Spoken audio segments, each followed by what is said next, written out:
Admiral Zexhar's four eyes widened as the sensor readings flooded his consciousness through the neural link. The Terran fleet that approached their position defied every tactical doctrine the Galactic Consortium had developed over 3 millennia of warfare. "Status report," he commanded, his voice carrying the authority that had crushed 17 rebellions across the Outer Rim. "Sir." His tactical officer's tentacles trembled as they interfaced with the battle computer. "The humans, they're not following standard engagement protocols. These aren't the same vessels we encountered at the Sol Defense. 3 months ago, the Consortium's purification fleet had executed what military strategists called a clean sweep of Earth's outer colonies. New Shanghai, Neo-Tokyo, and Europa Station, 3 billion human lives extinguished in coordinated antimatter strikes. The attack was meant to demonstrate humanity's insignificance in the grand tapestry of galactic civilization. The humans had been quiet since then. Too quiet. "Show me their fleet composition," Zexhar ordered. The holographic display materialized and every officer on the bridge fell silent. The approaching human vessels bore no resemblance to their previous military doctrine. Gone were the sleek, efficient designs that prioritized speed and maneuverability. These ships were angular, predatory, their hulls covered in what appeared to be organic growths that pulsed with an inner darkness.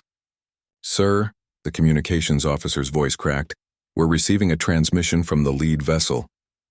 On screen. The face that appeared was human, but wrong. Captain Sarah Chen's features were familiar from intelligence files, but her eyes held something that made Zexhar's chitinous exoskeleton shiver. Behind her, the bridge was dimly lit, and shadows seemed to move independently of their sources. "Admiral Zexhar," Chen's voice was calm, almost conversational. "You killed 3 billion of our people. Children, families, civilians who had never harmed anyone beyond their own solar system. The Consortium's actions were," Zexhar began. "Were a mistake," Chen interrupted. "You see, Admiral, humanity has always been excellent at one particular skill, warfare. But we've spent the last 1,000 years trying to be better than our nature. We locked away our monsters, suppressed our darker instincts, tried to be civilized." She leaned forward, and Zexhar noticed that her shadow on the wall behind her had too many arms. "You forced us to remember what we really are." The transmission ended, and immediately the human fleet began its approach. But something was wrong with the sensor readings. "Sir?" The tactical officer's voice was barely a whisper. "Their fleet, it's growing." Zexhar looked at the display.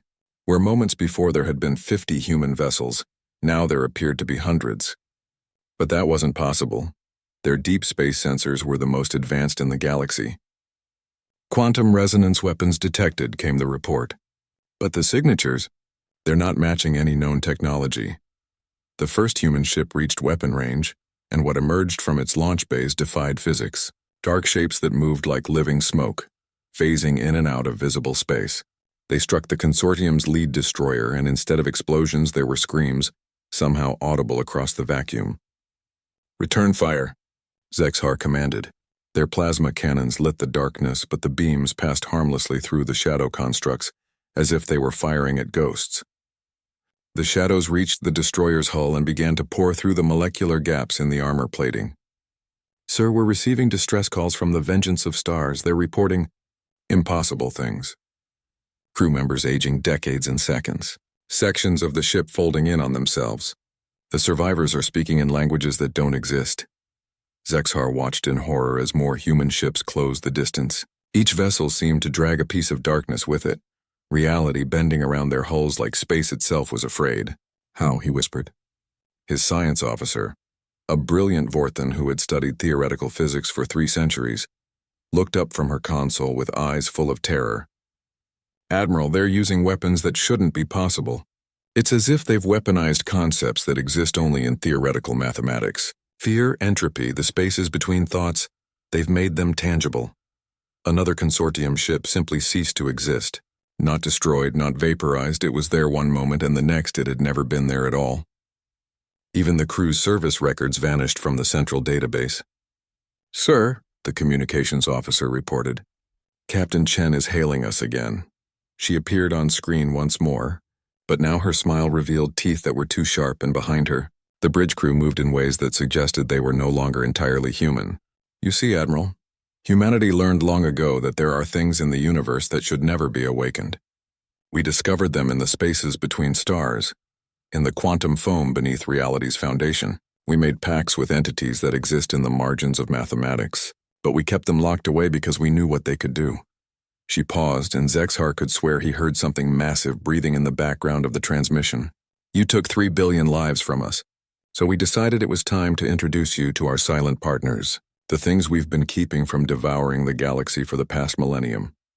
The remaining consortium fleet began to retreat, but space itself seemed to have turned against them. FTL drives failed as the fundamental constants of physics fluctuated wildly in the presence of the human fleet. You want to know what makes humanity special, Admiral? Chen's voice followed them even as the transmission should have been cut by distance. It's not that we're the strongest or the smartest or the most advanced. It's that we're the only species insane enough to shake hands with the monsters under the bed.